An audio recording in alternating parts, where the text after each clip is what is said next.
জয় শ্রীকৃষ্ণ সকলকে। তো তোমরা সকলে কেমন আছো? আরে আমি তো আজকে খুব ভালো আছি, কারণ আজ আমি চললাম আমার একটা ফেভারিট জায়গায়। হ্যাঁ, অনেকেই গেস করে নিয়েছে, ওই দেখো নদীর তীরে দেখা যাচ্ছে। আজ আমি গেছিলাম মায়াপুরের ইস্কন। তো আজকে এত রোদ ছিল গাইস, তোমাদেরকে কি বলবো। এই দেখো আমার দিদির ছেলের হাঁটা দেখেই তোমরা বুঝতে পেরে গিয়েছো, এত রোদ ছিল, পা পুড়ে যাচ্ছিল। বাট তবুও আমরা গোটা স্থানটাই খালি পায়ে প্রদক্ষিণ করেছি। তো আমরা প্রথমেই জলঙ্গি নদী পার হয়ে চলে গিয়েছিলাম নবদ্বীপে, আর এখানে আমরা গুপ্ত বৃন্দাবন গিয়েছিলাম প্রথমেই। যারা যারা জানো না তাদেরকে একটু বলে দিই, গুপ্ত বৃন্দাবনে আসলে বৃন্দাবনে শ্রীকৃষ্ণের বিভিন্ন বাল্যলীলা থেকে শুরু করে রাসলীলা পর্যন্ত এবং শ্রীচৈতন্য মহাপ্রভুর বাল্যলীলা ছোট ছোট মূর্তির সাহায্যে সুন্দরভাবে লাইটিং দিয়ে দেখানো হয়েছে। আর তোমরা যদি কেউ যাও এখানে, তোমাদেরকে জানিয়ে রাখি, এখানে কিন্তু সামান্য কিছু মূল্য দিয়ে ঢুকতে হয়। এটুকু তো করাই যেতে পারে ভগবানের লীলা দেখার জন্য, তাই না? আর এত সুন্দর লাগছিল, জাস্ট আমি স্পিচলেস হয়ে গেছিলাম দেখে। লাইটিং থেকে শুরু করে মানে কারুকার্য, মূর্তির খুবই সুন্দর ছিল প্রদর্শনীগুলো। সত্যি কথা বলতে যখন আমি দেখছিলাম আমার কিন্তু মনে হচ্ছিল না আমি স্ট্রাকচারের মাধ্যমে দেখছি, আমার মনে হচ্ছিল আমার চোখের সামনে এই লীলাগুলো এখনই বাস্তবে রূপান্তরিত হচ্ছে। তো যাই হোক, আমার সত্যি এখানে গিয়ে আবার শ্রীকৃষ্ণের জন্মলীলা থেকে শুরু করে শ্রীচৈতন্য মহাপ্রভুর বাল্যলীলা সব কিছু চোখের সামনে দেখে আমি আবার একটু ইমোশনাল হয়ে গেছিলাম। আমার মতো পাপী মানুষ ভগবানের লীলা দর্শন করতে পারছে, এটাই অনেক বড় কথা। তো যেহেতু তোমরা এখানে দেখতে পাচ্ছ পিতামহ ভীষ্ম সরসজ্জায় আছেন এবং শ্রীকৃষ্ণ সহ পঞ্চ পাণ্ডব এখানে আছেন। মায়াপুরের এখানে গুপ্ত বৃন্দাবনে কিন্তু সুন্দরভাবে শ্রীকৃষ্ণের জন্ম থেকে শুরু করে মহাভারতের যুদ্ধ পর্যন্ত সুন্দর সুন্দর বর্ণনা দেওয়া আছে। আমি তোমাদেরকে রিকোয়েস্ট করব যে একদিনের জন্য হলেও এই ইস্কনে এসে তোমরা এই সমস্ত লীলা দর্শন করে যাও। আর তোমরা কি জানো, আমি যখন এখানে আসছিলাম তখন আমার মনটা কিন্তু অতটাও ভালো ছিল না, বাট আমি যখন এখানে মাটিতে পা দিলাম আমার মনটা ভেতর থেকে একদম জানি না কেমন চেঞ্জ হয়ে গেল। আর আমার ভেতর থেকে আমি একটা আনন্দ অনুভব করছিলাম, ভগবানের প্রতি ভালোবাসা এবং বিশ্বাস আমার আরও দৃঢ় হয়ে যাচ্ছিল যত আমি এই লীলাগুলো দর্শন করছিলাম। তাই আমি বলবো যে ব্যস্ত জীবন থেকে সময় বার করে একদিনের জন্য ভগবানের কাছে এসো। আর এই কথাটা জানো তো, ভগবানের দিকে তুমি এক পায়ে এগোলে ভগবান কিন্তু তোমার দিকে 10 পায়ে এগিয়ে আসবেন। আর এই হলো সেই মুহূর্ত যখন মহাপ্রভু ঝাড়খণ্ডের বনপথ দিয়ে যাচ্ছিলেন এবং বনের সকল হিংস্র প্রাণী হিংসা ভুলে মহাপ্রভুর সাথে হরিনাম সংকীর্তনে মেতে ওঠেন। আর আমাদের গৌর সুন্দরের কথা তো বলতেই নেই, তিনি আমাদের জগতের আলো। তো আমি তোমাদের মায়াপুরের ইস্কনের একটু বর্ণনা দিতে চাই। ইস্কনের সদর দপ্তর মায়াপুরে অবস্থিত এবং হিন্দু ধর্মের মধ্যে এটিকে অনেক অন্যান্য ঐতিহ্যের দ্বারা একটি পবিত্র স্থান হিসেবে বিবেচনা করা হয়। তবে শ্রীচৈতন্য মহাপ্রভুর জন্মস্থান হিসেবে গৌড়ীয় বৈষ্ণব ধর্মের অনুসারীদের কাছে এটি একটি বিশেষ তাৎপর্যপূর্ণ স্থান, যাকে শ্রীকৃষ্ণের বিশেষ অবতার হিসেবে বিবেচনা করা হয়। আর তোমরা হয়তো জানোই, এই কৃষ্ণ প্রেম এবং হরে কৃষ্ণ মহামন্ত্র যিনি সারা বিশ্বে বিলিয়ে বেরিয়েছিলেন এবং মানুষকে অন্ধকার থেকে টেনে নিয়ে আলোর দিকে যিনি এগিয়ে দিয়েছেন, সেই ভক্তি বেদান্ত শ্রী শ্রী প্রভুপাদই মায়াপুরেই কিন্তু পৃথিবীর সর্বশ্রেষ্ঠ বড় ইস্কনটি স্থাপন করেছেন এবং পৃথিবীর বিভিন্ন প্রান্ত থেকে সকল ভক্তেরা এবং প্রচুর মানুষরা এখানে ছুটে আসেন ভগবানের লীলা দেখবেন বলে, আমাদের গৌর সুন্দরের লীলা দেখবেন বলে। আর জানো তো, আমাদের গৌর সুন্দরের কৃপা না হলে কিন্তু আমরা কৃষ্ণপ্রেম পাবো না। আর এই হলো সেই রাস্তাঘাট আর অলিগলি যেখানে শ্রী চৈতন্য মহাপ্রভু মহানাম সংকীর্তন করে ঘুরে বেড়াতেন। আর এটা হলো শ্রী শ্যামকুণ্ড এবং রাধাকুণ্ড। আসলে যারা বৃন্দাবন যেতে পারেন না তাদের ইচ্ছা পূরণ করার জন্যই এই ব্যবস্থা করা। আর ভক্তদের মতে বৃন্দাবন যাওয়ার আগে কিন্তু গুপ্ত বৃন্দাবন তোমাকে দর্শন করতেই হবে।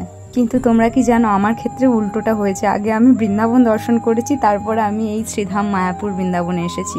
যাই হোক, এটা আমার প্রভুর ভালোবাসা এবং কৃপার ফলেই সম্ভব হয়েছে এবং তোমাদের ভালোবাসা এবং আশীর্বাদের ফলেই সম্ভব হয়েছে। তাই তোমাদেরও সকল মনের মনস্কামনা ভগবান তাড়াতাড়ি পূর্ণ করুক। আর এই যে এই মূর্তিটা দেখছো, এটা কিন্তু সোনার। আর এখানে কিন্তু সব জায়গাতে ক্যামেরা অ্যালাউ করে না, তাই সব জায়গার ভিডিও আমি নিতে পারিনি। আর সরি এভাবে ভিডিও করার জন্য, আসলে ভিডিওটা আমার হাজব্যান্ড করছিল। সব জায়গাতে আমি কিন্তু ভিডিও করছিলাম না, কারণ জানি না কেন এসব স্থানে এলে আমার এসব কথা মনেই থাকে না যে ভিডিও করতে হবে বা কিছু করতে হবে। আমি তো একদম ঘুরে উড়ে বেড়াই। তো এটা হলো শ্রী শ্রী সমাজবাড়ি আশ্রম। এখানে কিন্তু তোমরা অনেক আশ্রমও পেয়ে যাবে, তোমরা কিন্তু অনায়াসে অল্প মূল্য দিয়েই কিন্তু এখানে থাকতে পারবে। এই দেখছো, তোমাদেরকেও তো দেখাতেই ভুলে গেছি, এই দেখো আমি কেমন গোপী ড্রেস পরেছি। আমার না গোপী ড্রেস পরতে খুব ভালো লাগে। তো আমরা এখন আছি মায়াপুরের ইস্কনে। তো ইস্কনটা একটু পর দেখাচ্ছি, দেখতে পাচ্ছ তোমরা। বৌদি এমন মুখটা দেখি দাও। তো এই যে এনাদেরকে দেখছেন, এরা হলো আমার ননদ এবং আমার দিদির ছেলে, মানে আমার জায়ের ছেলে। এবার কিন্তু আমরা জলঙ্গি নদী পার করে মায়াপুর ইস্কনে যাচ্ছি। এতক্ষণ আমরা ছিলাম শ্রী চৈতন্য মহাপ্রভুর জন্মস্থান নবদ্বীপে। এবং তোমরা কি জানো, এই জলঙ্গি নদীকে দেখে কিন্তু শ্রী চৈতন্য মহাপ্রভু ভাবুক হতেন এবং বলতেন এই তো আমার সেই যমুনা। তো এরপর আমরা গঙ্গায় স্নান সেরে মায়াপুর ইস্কনের ভোগশালার উদ্দেশ্যে যাই এবং সেখানে গিয়ে খুব অল্প পয়সায় কুপন কেটে আমরা কিন্তু মহাপ্রসাদ গ্রহণ করি। আর সব থেকে বড় বিষয় কি জানো, এখানে কিন্তু মহাপ্রসাদ স্বয়ং ভক্তেরা তোমাদেরকে নিজের হাতে বিতরণ করবেন। এত ভক্ত দেখে আমার তো আনন্দ আর ধরছিলই না। সত্যি এত ভক্তের মাঝে আমি যে দাঁড়িয়ে আছি, এটাই আমার কাছে অনেক বড় বিষয়। তো ভোগ গ্রহণ করার পর তখন বাজে প্রায় 4টে, আর আমরা অপেক্ষা করছিলাম সন্ধ্যা আরতির জন্য। এখানে আমরা কিছু ভিডিও বানাচ্ছিলাম। এবং তোমরা কি জানো, ইস্কনের বাইরে কিন্তু ফোন অ্যালাউ আছে, বাট ইস্কনের কোনো মন্দিরের ভেতরে কিন্তু কোনো ফোন অ্যালাউ নেই। এখানে কিন্তু খুব স্ট্রিক্টলি নিয়ম। এখানে তুমি চুল খুলে যেতে পারবে না, কোনো নেশা জাতীয় দ্রব্য বলো, এবং তুমি কোনো অশ্লীল জামা কাপড় পরে সেখানে প্রবেশ করতে পারবে না। তুমি ঢোকার আগে তোমার ব্যাগ পার্স সব কিছু ভালো করে চেক করা হবে। আর এই দেখো, বলতে বলতেই আমি ভিডিও বানাচ্ছি, হঠাৎ দেখি গুলুগুলু পায়ে থপ থপ করে আমার দিকে এগিয়ে আসছে। আমার বড় আমায় বলছে তুমি সরে যাও, ভিডিও পরে বানাবে, নাহলে ওর পায়ের নিচে চাপা পড়ে যাবে। আমি কিন্তু ওকে ডেকেছিলাম আর ও কিন্তু আমার দিকে তাকিয়েও ছিল। তো যাই হোক, যে কথাটা বলছিলাম, ইস্কনে কিন্তু প্রচন্ড কঠিন নিয়ম। আর তোমাদেরকে ইস্কনের যে কোনো মন্দিরে প্রবেশ করার আগে তোমাদের ফোন এবং জুতো তাদের কাউন্টারে জমা দিতে হবে। তো প্রথমেই আমরা গেছিলাম চন্দ্রোদয় মন্দির এবং তারপর আমরা অপেক্ষা করছিলাম সন্ধ্যা আরতির। এবং সন্ধ্যার সময় আমরা ইস্কনে গিয়ে সন্ধ্যা আরতি দেখি, আর তোমরা বললে বিশ্বাস করবে না, প্রবেশ করার সাথে সাথে মনটা এত পবিত্র আর নির্মল হয়ে গেল, সত্যি কোনো টেনশনই ছিল না মাথাতে।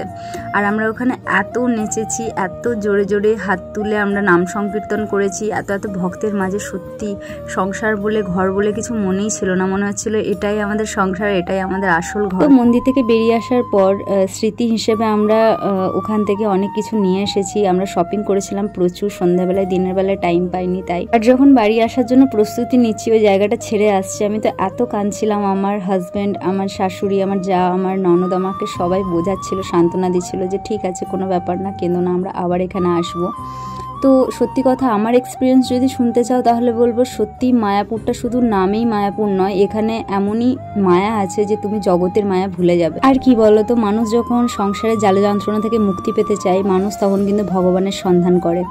আর তোমার যতই টাকা পয়সা ধন সম্পত্তি থাকুক না কেন, আসল শান্তি তো ভগবানের শ্রীচরণেই আছে, তাই না? আর তুমি যত বড় ব্যক্তি হও না কেন, প্রত্যেকটা মানুষকে কিন্তু নিজের জীবনে কখনো না কখনো ভগবানের সমকক্ষে এসে মাথা নত করতে হয় তার শ্রীচরণে। তাই আমার মতে বলে সেটা সময় থাকতে করাই উচিত। দেখো, বয়সকালে বা বৃদ্ধকালে তো সবাই ভক্তি করতে পারে, কিন্তু এখন এই তোমার ব্যস্ত জীবনের গুরুত্বপূর্ণ দিনগুলি থেকে তুমি যদি ভগবানের জন্য একটু সময় বার করো, তাহলে শেষের দিনে তোমায় কেউ দেখুক না দেখুক, চিন্তা করো না, ভগবান কিন্তু নিশ্চয়ই তোমায় দেখবেন।